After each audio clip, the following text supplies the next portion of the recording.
This year marks the 10th anniversary of my completing one of the most life-changing events of my life when I walked the Camino de Santiago across northern Spain.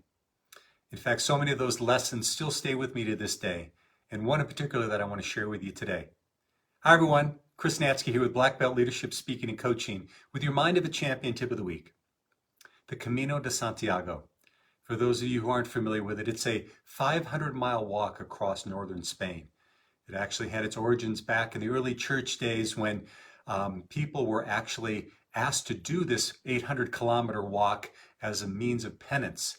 And later on, some luminaries like past popes and St. Francis of Assisi did it as well. Many people do it today as more of a spiritual connection to get away from it all and take a month or more to take this walk to just really connect with themselves.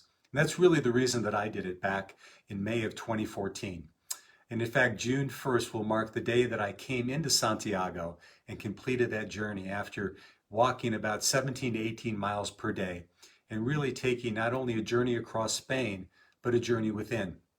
Now, there were many lessons that I learned through that entire experience, but there's one in particular that really stayed with me that I want to share with you today.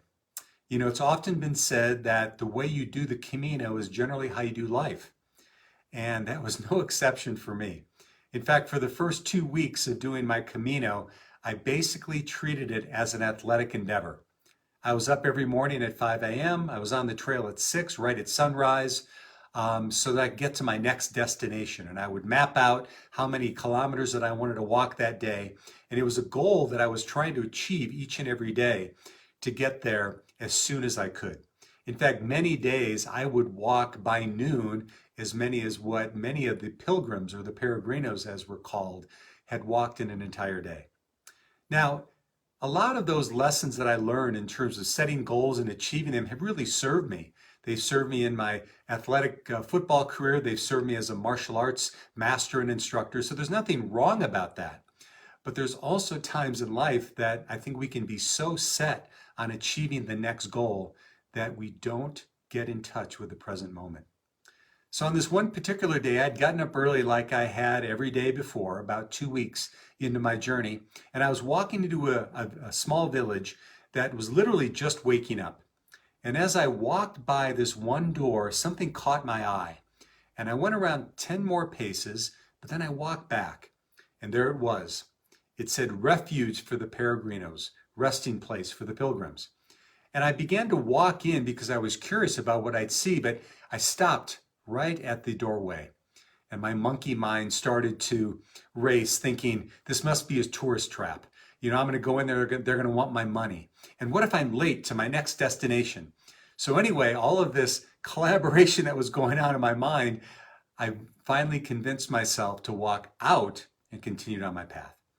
So a couple days later, I went out to dinner, went by myself and walked into a restaurant, and there at a long table, I saw a whole group of Americans and Canadians that I had connected with along the path. And as soon as they saw me, they started waving their arms to me, and they invited me to come and share dinner with them. As soon as I sat down, the gentleman to my left, a pilgrim from San Francisco, said, "Hey, how about we talk about the most impactful things we've had happen on our journey so far?" In fact, he goes, "I'll start. Did any of you see the refuge for the peregrinos a couple days ago?" He said, "I went in there and it was the most amazing experience I had. They gave me cookies and tea, and there was a warm fire that was lit, and there was soft music playing, and I looked at books. I stayed there for like 2 hours. It was the most amazing, heartwarming experience I've had in my entire Camino." Now, I was sitting at the head of the table listening to him say this, knowing that I had totally blasted by that place a couple days before.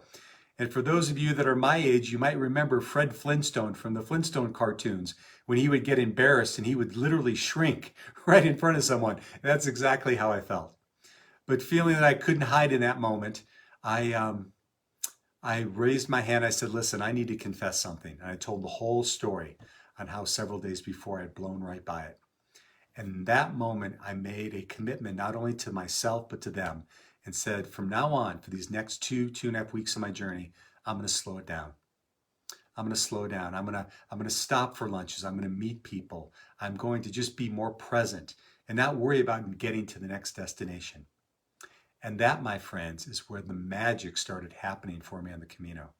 I started meeting amazing people and having amazing conversations. I had more and more life lessons come to me, and I had just such more of a rich experience than I had when I was racing to my next village on the map. So my question for you is this. As you're living your lives right now, where do you have an opportunity to slow down? Where do you have an opportunity to connect with those that you're closest to, or the people that you're meaning to have a connection with? Or where are you taking some time to maybe slow down and think about what do you really want to be doing with your life? What are the things you really want to lean into? And are you just taking some time to just rest and relax so that you can recharge yourself, so you can be truly there when you need to be? So that's my challenge for all of us this week, myself included, by the way, because it's not as if I had that experience and I totally changed my life. It's something that I still am working on. But every time I find myself kind of racing and getting myself all round around the axle because I'm trying to do too many things too soon, I'll sit back and I'll remember that experience I had on the Camino. Because the way you do your Camino is the way you do your life.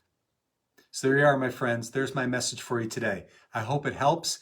If you have any questions, comments, or if you want to share this, please do. And it would be my hope for you that you don't have to go all the way across Spain to find your ability to slow down and just experience life at the level that you want. So this has been Chris Natzke with Black Belt Leadership Speaking and Coaching, and we'll see you next time on the Mind of a Champion Tip of the Week.